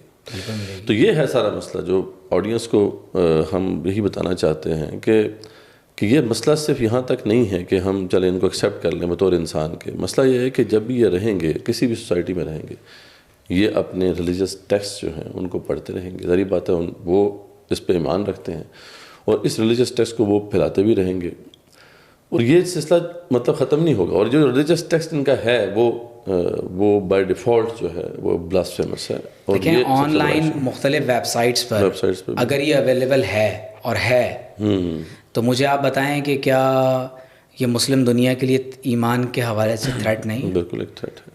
مریم جمیلہ پہلے بہائی ہو گئی تھیں، پھر مسلمان ہوئی. ان کو تو معلوم نہیں تھا کہ بہائی مسلمس نہیں ہیں. صحیح بات. تو یہ امپورٹنٹ بات ہے. اور یہ ٹرانسلیشن بھی ہو رہی ہیں. اب تو یہ ہے کہ ان کی جو ریلیجس ٹیکسٹ جو خاص طور پر ان کی تفاسیر کی ٹرانسلیشن ملٹیپل لینگویجز میں ہو رہی ہیں، اور اگر وہ لوگ جو ہیں اگر ایکسیپٹ کریں گے تو یہ مسئلہ ہوگا. ایک اور پوائنٹ، یہ جو ڈاکٹر صاحب نے ابھی بات کی نا کہ قرآن کی حفاظت کا ذمہ اللہ نے اپنے آپ پر لیا ہوا ہے، تو کیا مسلمان فرد جو ہے وہ ہاتھ پر ہاتھ رکھ کر بیٹھا رہے؟ ایسا ہرگز نہیں ہے، بلکہ شریعت کے جو 5 مقاصد بیان کیے گئے ہیں، کچھ نے 6 کیے ہیں، کچھ نے 5 بیان کیے ہیں، اس میں سب سے اہم اور مقدم ترین اور اولین جو مقصد ہے وہ حفظ الدین ہے، کہ ایک فرد مسلمان اس کے اوپر لازم ہے کہ وہ اپنے خود دین کا اور دین کے جتنے بھی ذرائع ہیں اس کا وہ محافظ ہوگا. ٹھیک ہے. اس لیے یہ کہہ دینا کہ جی بس وہ ایک سمپل آیت کی تشریح سے ایک لفظ اخذ کر لینا یا ایک جملہ اخذ کر لینا اور اس کو پراپر اس کے جو کنٹیکسٹ ہیں، دیگر کنٹیکسٹوں سے ہٹ کر اس کی تعبیر بیان کرنا وہ درست نہیں ہے. ٹھیک ہو گیا. ایک بات جو اس میں اس کو بھی ہم کور کر لیتے ہیں کہ جو بات کی گئی ہے کہ یہ جو تفسیر تھی یہ تو وہ اپنی کمیونٹی میں یا اپنے ادارے کے اندر تقسیم کر رہے تھے. تو کیا یہ جو غیر مسلم ہیں ان کے ہاں بھی ہم دیکھتے ہیں کہ جو بائبل کے اندر بھی، ایون کہ یا تورات کے اندر بھی یا اولڈ ٹیسٹمنٹ نیو ٹیسٹمنٹس جو ہیں ان کے اندر بھی بعض انبیاء کی توہین کی گئی ہے، یعنی جیسے سلیمان علیہ السلام کی توہین کی گئی ہے. تو یہ سوال اکثر اٹھایا جاتا ہے کہ دیکھیں ان کو بھی تو آپ الاؤ کرتے ہیں کہ اپنی کمیونٹی میں آپ بات کریں، تو پھر ان کو کیوں نہیں الاؤ کرتے؟ تو یہ ایک سوال جو ہے اٹھایا جاتا ہے. اس پہ آپ کیا کہتے ہیں؟ اس میں میرے خیال ڈاکٹر صاحب زیادہ بہتر کمنٹ کر سکتے ہیں. اچھا. بہرحال میرے نزدیک ہر شریعت کا ایک مزاج ہوتا ہے، ہر دین کا ایک مزاج رہا ہے. تو اسلام کا جو مزاج ہے اور اس کی جو کنسٹرکشن ہے وہ اس لحاظ سے بالکل مختلف ہے کہ اسلام جو ہے نہ تو یہ پسند کرتا ہے کہ جی آپ غیر مسلم کی چیزوں کو اختیار کریں، اس کی شناخت کو اختیار کریں، ان کے شاعر کو استعمال کریں. حلیہ لباس کی حد تک بھی منع کرتا ہے، اور اس کا یہی مطلب نکالا جاتا ہے کہ اگر ہم دوسروں کا اختیار نہیں کر سکتے تو ہمارے بھی دوسرے اختیار نہیں کر سکتے. تو یہ جو مسلم آئیڈینٹی کا لفظ ڈاکٹر صاحب نے شروع میں استعمال کیا یہ بالکل درست استعمال. ڈاکٹر صاحب سوال آپ سے بھی پوچھ لیتے ہیں کہ یہ اکثر سوال اٹھایا جاتا ہے کہ جو ریلیجس ٹیکسٹ ہیں غیر مسلموں کے، یعنی بائبل ہے، بائبل کے اندر بھی، تورات کے اندر بھی بعض جگہوں پہ انبیاء کی توہین کی گئی ہے. ٹھیک ہے، جیسے سلیمان علیہ السلام کی توہین ہمیں ملتی ہے اور انبیاء کی. تو جب ان کو آپ الاؤ کرتے ہیں کہ وہ اپنی کمیونٹی میں جو ہے یا اپنے ایک ادارے کے اندر جو ہے اس کو بڑھا سکتے ہیں، تو پھر قادیانیوں کو کیوں نہیں الاؤ کیا جاتا؟ تو ایک سوال ہے. تو اس کا کیا؟ دیکھیں بائبل اسلامک ٹیکسٹ نہیں ہے. ٹھیک ہے، وہ اولڈ ٹیسٹمنٹ کو کرسچن یہودی مانتے ہیں، کرسچنس اولڈ اور نیو دونوں ٹیسٹمنٹس کو مانتے ہیں. تو اگر بالفرض ان کا کوئی اپنا ریلیجیس اپنا ذاتی ان کا ٹیکسٹ ہے، وہ اپنی مذہبی کتابوں کو اپنے مذہبی اداروں میں پڑھا رہے ہیں تو وہ ایک الگ بات ہے. لیکن اگر اس سوال کو یوں ہی دیکھیں کہ اگر ایک کوئی غیر مسلم جیسے کرسچن ہے، اگر وہ مسلمانوں کے قرآن کو تحریف شدہ انداز سے چھاپے گا تو ظاہر ہے کہ یہ جرم بھی ہوگا، اور اگر اس میں بلاسفیمس کانٹینٹ ہے تو وہ توہین رسالت یا توہین قرآن بھی ہوگی.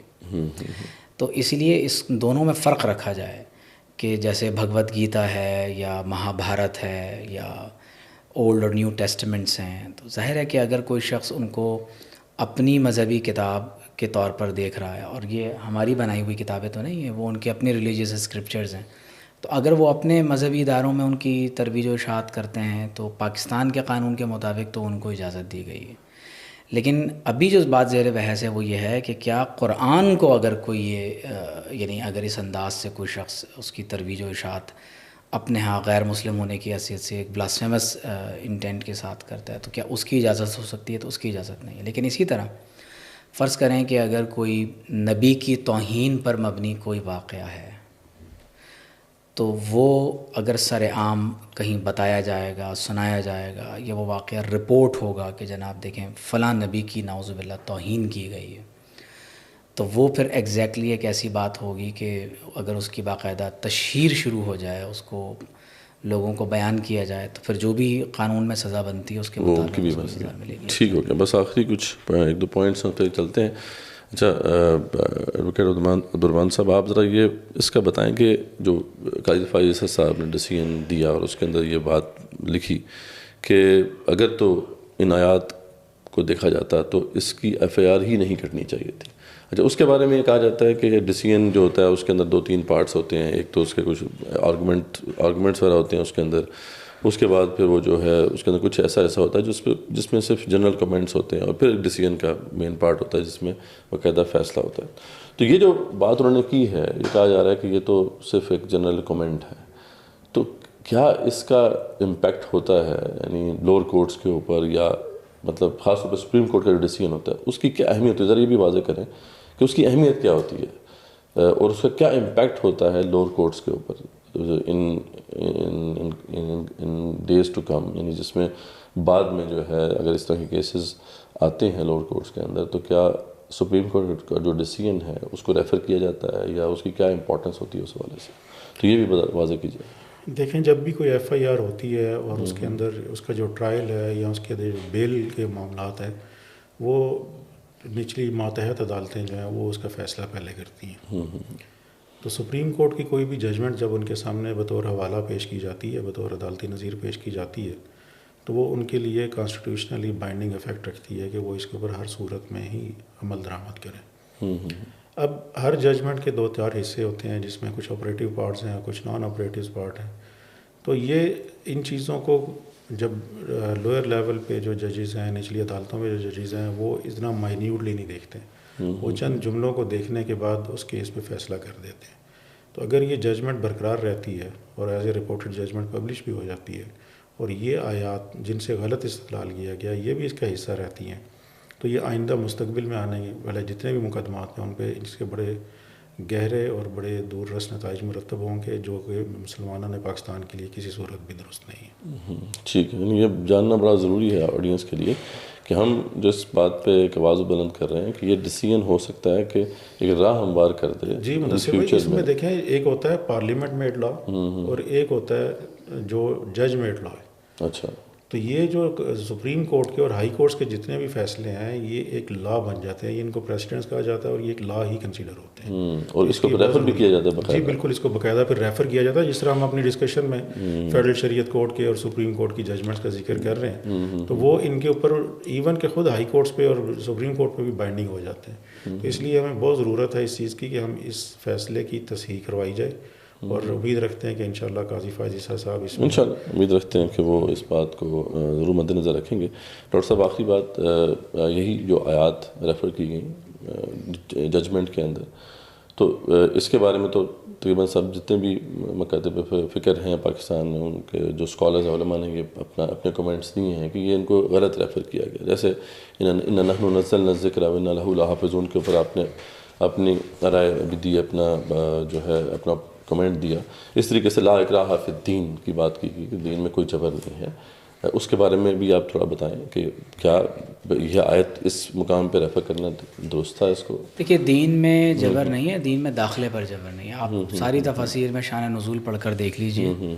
مراد یہ ہے کہ جب صحابہ کرام کہ وہ بعض صحابہ کے وہ بچے جو پہلے یہود کے ساتھ شامل ہو گئے تھے، تو جب یہود کے ساتھ غزوات کے نتیجے میں ان کو جلا وطن کیے جانے لگا تو بعض مسلمانوں نے کہا ہم ان کو جبراً مسلمان کر لیتے ہیں، تو قرآن کی آیت نازل ہو گئی. تو دائرہ اسلام میں داخلے کے لیے کسی پر جبر نہیں ہے. تو دار اسلام میں آئے گا تو اس کے لیکن اوپر اگر laws کوئی لگیں گے۔ مسلمان ہو گیا تو سادہ سی بات ہے، اگر بچہ 7 برس کا ہو جائے تو نماز کی تلقین کرو، 10 برس کا ہو جائے تو تادیباً سزا دی جائے گی۔ ٹھیک ہے، تو یہ میرا خیال ہے کامن سینس کی بات ہے، ہمارے ہاں تفاسیر میں لکھا ہوا ہے یہ سب۔ تو ہمیشہ قرآن کو اس کے کانٹیکسٹ میں اور امت کے اجماعی تناظر میں دیکھنا چاہیے، اور آپ صلی اللہ علیہ وسلم نے جو اس بارے میں فرمایا۔ اس میں بھی کوئی ایک آپ کمنٹ کریں، کیا جو جسٹس حضرات ہیں، خاص طور پہ فیڈرل اسٹیٹ کورٹ کے ججز ہیں، ان کو تو آئیڈیا ہوتا ہے، جو سپریم کورٹ کے ججز ہیں، کیا ان کو اس طریقے سے آیات کو ریفر کرنا چاہیے کہ یہ اچھا ایک دیکھیں، ٹرینڈ ہے؟ میں تو اس بارے میں صرف یہ کہوں گا کہ بحیثیت مسلمان جتنے بھی لوگ ہیں ان کو چاہیے کہ وہ قرآن مجید کو خود پہلے سمجھیں، سیکھیں، اور اس کی وہ تشریح، تعبیر اور تفہیم کو آگے بڑھائیں جو قرآن کے مطابق ہو، آپ صلی اللہ علیہ وسلم کی سنت کے مطابق ہو، حضور علیہ الصلوۃ والسلام کے صحابہ، تابعین، اتباع تابعین اور جمی امت کی جو اجماعی روایت ہے اس کے تابع ہو۔ اگر ہم قرآن مجید کی کسی بھی قسم کی تشریح اور توضیح قرآن کے اجماعی امت مسلمہ کے جو مزاج ہے اس سے ہٹ کر کریں گے تو ظاہر ہے کہ وہ رستہ درست نہیں ہوگا۔ پھر لوگوں کے لیے گمراہی کا باعث یہاں بنے گا۔ ایک پوائنٹ پہ میں اور کلیئر کرتا ہوں، جو آپ نے پیرا نمبر 10 ججمنٹ کے فیصلے کے پیرا 10 نمبر 10 کا ہی مسئلہ ہے، اس میں دیکھیں جو اس کا لفظ ہے، میں وہ ریپروڈیوس یہاں پہ کروں گا کہ اگر ریاست کے حکام صرف قرآن شریف پر عمل اور آئین پر غور کرتے، تو جو میں سمجھتا ہوں کہ بنیادی جو مسٹیک ہوئی ہے ان آیات کو ریفر کرتے، وہ یہ ہے کہ انہوں نے صرف قرآنی آیات پر استدلال کیا ہے اور شریعت کے بھی اصول کے اور دستور کے بھی اصول کے خلاف ہے۔ وہ اس لیے کہ سنت سے انہوں نے استفادہ کرنا مناسب نہیں سمجھا۔ تو جو صرف قرآن کا لفظ ہے، اگر آپ صرف قرآن کی آیات کی تشریح احادیث کو چھوڑ کر، سنت کو چھوڑ کر کریں گے تو پھر اس کے پہ غلطی کے امکانات ضرور ہوتے ہیں۔ یہی پیرا 10 ہے جس میں جیسا آپ نے کہا کہ انہوں نے اس میں ان کے ریفر کر دیا نا، پہلے آیات اگر پیش وہ کر دیتے تو ٹھیک تھا، لیکن انہوں نے آیات پیش کرنے کے بعد جو پیرا 10 ہے اس کے اندر یہ واضح کیا کہ کنسیڈرنگ دیز ورسز، تو اگر یہیں پہ غلطی ہوئی ہے۔ اور یہ میں کہتا ہوں شریعت انفورسمنٹ ایکٹ 1991 کی جو سیکشن 4 ہے اور جو شریعت کی ڈیفینیشن بھی کی ہے، وہ قرآن کے ساتھ ساتھ سننا بھی شامل ہے۔ بالکل ٹھیک ہے، تو یہاں پہ جب آپ نے سنت کو چھوڑ دیا، صرف قرآن پہ استدلال کیا، تو پھر غلطی۔ اور آرٹیکل 227 میں قرآن کے ساتھ سنت کا بھی ذکر ہے، سنت کا بھی ذکر ہے بے شک۔ اور جو ججمنٹس جو انہوں نے ریفر کی یہ پیرا 10 کے اندر، جو ہم لیگل فریم ورک کے اندر جو انہوں نے کلازز ریفر کی، اس میں بھی ہم دیکھتے ہیں کہ ایک تو وہ ہے جو کہ ایک فرقے کے حوالے سے، ایک مسلمانوں کا ایک فرقہ ہے، وہ اس کے حوالے سے وہ ڈسکشن ہے، تو ذریعہ بات ہے وہ ریفر کرنا درست تھا یا نہیں تھا، اس کے بارے میں اس میں اگر میرا خیال ہے کہ جو فیڈرل شریعت کورٹ کا ججمنٹ تھی مجیب الرحمان کیس میں، اس کو تھارولی ایگزامن نہیں کیا گیا۔ ان میں اس فیصلے میں اس کی لا اکراہ فی الدین اور نحن نزلنا الذکر و انا لہ لحافظون، اس کے اوپر استدلال کیا تھا قادیانی جماعت نے، لیکن شریعت کورٹ نے وہ سارے سننے کے بعد اس کا بڑا بہترین انداز میں رد کیا ہے کہ جی یہ ان آیات بالکل ریلیونٹ نہیں ہے۔ ٹھیک ہے، تو اس لیے میرا خیال ہے کہ بینچ سے، فاضل بینچ سے یہ بڑی مسٹیک ہوئی ہے کہ انہوں نے جو پریسیڈنٹس تھے ان کو پراپرلی ان کو بھی ایگزامن نہیں کیا گیا، نہ قرآن و سنت کو اس طریقے سے دیکھا گیا۔ بالکل جی، تو بس اب اسٹیٹس بتا دیں، آج آپ گئے تھے تو کیا آگے اب ہمیں 2 ہفتوں کا مزید ٹائم دیا گیا ہے؟ جی بالکل ایسا ہی ہوا ہے کہ 2 ہفتوں کا مزید ٹائم نکل گیا، اور میرا خیال ہے کہ آج کی پروسیڈنگ بڑی ریلیونٹ اس لحاظ سے تھی کہ قاضی فائز عیسیٰ صاحب نے طریقہ کار طے کرتے کرتے سوال یہ پوچھ لیا کہ جی مسلمان کی ڈیفینیشن کیا ہے، اور وہ ڈیفینیشن جب آلریڈی کانسٹیٹیوشن میں موجود ہے اور کسی بھی مذہبی جماعت کو، دیندار کو، مسلمان کو، کوئی بھی محب وطن پاکستانی ہے، اس کو اس پہ اعتراض ہی نہیں ہے، تو اس لیے ان بحثوں کو نہیں چھیڑنا چاہیے تھا، بلکہ ٹو دا پوائنٹ چلنا چاہیے تھا کہ جی ہمارے سے کہاں پہ مسٹیک ہوئی ہے، اس میں کہاں پہ شرعی حوالوں میں غلطی آئی ہے، تو اس پر چلے جاتے اور ایک ایک کر کے سب کو اتنا ٹائم دے دیتے کہ آج یہ کنکلوڈ ہو سکتا تھا۔ چلیں اب 2 ہفتے کے بعد اس کی ہوگی۔ ڈاکٹر صاحب آپ بتائیے، آپ ایک تو اپنے پرسنل کیپیسٹی میں ایک ریویو پٹیشن ڈالی، اب لیکن آپ ممبر بھی ہیں اسلامک نظارتی کونسل کے، تو اسلامی نظارتی کونسل ایک معنی ادارہ ہے، اس والے سے کیا سفارشات مرتب کی جا رہی ہیں یا کیا ان کا کونسل نے اس فیصلے پر جو تحفظات تھے وہ ذکر کر دیے ہیں اور تحریری رائے اپنی دے دی، آج ہم پیش بھی ہوئے تھے۔ اچھا تو یہ پبلش ہو طور گیا ہے، یہ موقف نہیں، ظاہر سپریم کورٹ میں سبمٹ ہو گیا، سبمٹ ہوا ابھی پبلش نہیں۔ جی، تو میں یہ گزارش کروں گا کہ اہل علم و دانش بہت سنجیدگی کے ساتھ چیزوں کو دیکھیں، روڈوں پر فیصلے کرنے کے بجائے جو اصل کرنے کے کام ہے وہ کریں، اب آج بھی جیسے یہ بات ہوئی کہ ہر آدمی پارٹی تو بننا چاہتا ہے، تحریری کام کوئی نہیں کیا، صحیح بات ہے. تو محض انگلی کٹا کے شہیدوں میں جی. داخل ہونے کی کوشش نہ کریں، کوئی عملی لکھنے پڑھنے کا کام بھی کریں. تو جزاکم اللہ خیر. ڈاکٹر صاحب، ڈاکٹر حمیر محمود صدیقی صاحب، آپ کا کراچی سے تشریف لائے تھے، آپ نے ٹائم دیا ہمیں، اور ایڈوکیٹ عبدالرحمٰن صاحب آپ کا بھی بہت شکریہ کہ آپ نے ہمیں ٹائم دیا. ناظرین، جیسا کہ آپ کے سامنے یہ بات اب واضح ہے کہ یہ مسئلہ صرف ایک سمپل مائنورٹی کا نہیں ہے، یہ معاملہ ایسا نہیں ہے کہ یہ انسان ہیں ان کو حقوق دینے چاہیے، بلکہ اصل مسئلہ جو ہے یہ ہماری بنیاد کا ہے، یہ ضروریات دین کا ہے. ہماری جو دین کی بنیاد ہے اس کے اندر ایمان پہلے آتا ہے، اور یہ ایمان کے اگر ہمارے ایمان کے اوپر حملہ کیا جائے گا تو اس میں خاموش رہنا یہ ایک مسلمان کا شیوا نہیں ہو سکتا. اور ہمیں اس بات کو سمجھنا ہے، اس کو مد نظر رکھنا ہے کہ ٹھیک ہے ان کو غیر مسلم قرار دے دیا گیا ہے ایز پر کانسٹیٹیوشن، لیکن اس کا مطلب یہ نہیں ہے کہ جو ان کی ایکٹیویٹیز ہیں ان کو ہم انڈورس کر چکے ہیں یا وہ بھی ایکسیپٹیبل ہیں، جیسے کہ باقی غیر مسلم نان مسلمز جو ہیں ان کی ایکٹیویٹیز کو ہم ایکسیپٹ کرتے ہیں ایک اسلامی ریاست میں یا کسی بھی مسلمانوں کی ریاست کے اندر. ان کی جو ایکٹیویٹیز ہیں ان کے اندر یہ جو ان کا ٹیکسٹ ہے یہ بلاسفیمس ہے، اس کی اگر پبلیکیشن کی جائے گی یہ بھی ایک جرم ہے، اس کو جب پھیلایا جائے گا تو یہ بھی ایک جرم ہے. تو اس کو ایک سیپریٹ لائٹ میں دیکھنا ہمیں چاہیے، صرف اس اینگل سے نہیں دیکھنا چاہیے کہ مائنورٹیز ہیں، مائنورٹیز میں سے کیونکہ ایک گروہ ہے تو اس کو بھی الاؤ ہونا چاہیے کہ یہ جو ہے اپنے اس ریلیجس ٹیکسٹ کی ڈسیمنیشن کرے، یا اس پہ کوئی اتنا زیادہ کنسرن نہیں ہونا چاہیے. تو یہ بات ہمیں مد نظر رکھنی چاہیے. اور آپ کے پروگرام کے توسط سے نوجوان نسل کو ایک پیغام دینا چاہوں گا خاص طور پہ، وہ یہ ہے کہ سب سے پہلے اس پروپیگنڈے کا شکار نہ ہو کہ جی قادیانیوں کے ساتھ کوئی ظلم ہوا ہے، بلکہ قادیانیوں کی جو اقلیت ہے وہ اکثریت کے ساتھ ظلم کر رہی ہے کہ ان کے جو دین ہے، ان کے جو عقائد ہیں، ان کی جو مقدسات ہیں اس میں نقب لگانے کی کوشش کی جاتی ہے، اور اسے اللہ تعالیٰ سے اور اللہ کے رسول سے جنگ قرار دیا گیا ہے. تو اس لیے اس پروپیگنڈے کے شکار ہونے سے پہلے مطالعہ کریں، قادیانیت کو سمجھیں، پھر ان کی کسی بات کے اوپر یقین کریں. ڈاکٹر صاحب آپ کوئی آخری کو بات کرنا آخر میں بس یہ گزارش کروں گا کہ مجموعی طور پر اہل پاکستان کو دین کی طرف رجوع کرنے کی ضرورت ہے.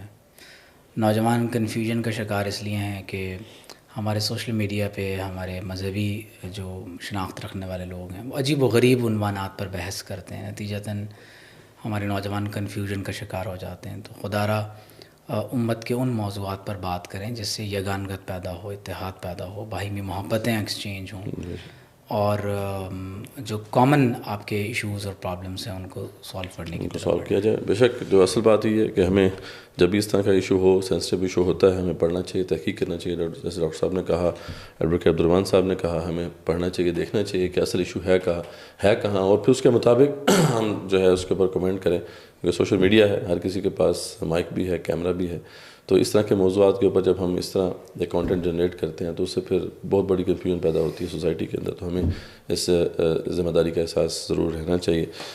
جزاکم اللہ خیر. انشاءاللہ نیکسٹ ایپیسوڈ تک السلام علیکم ورحمۃ اللہ وبرکاتہ.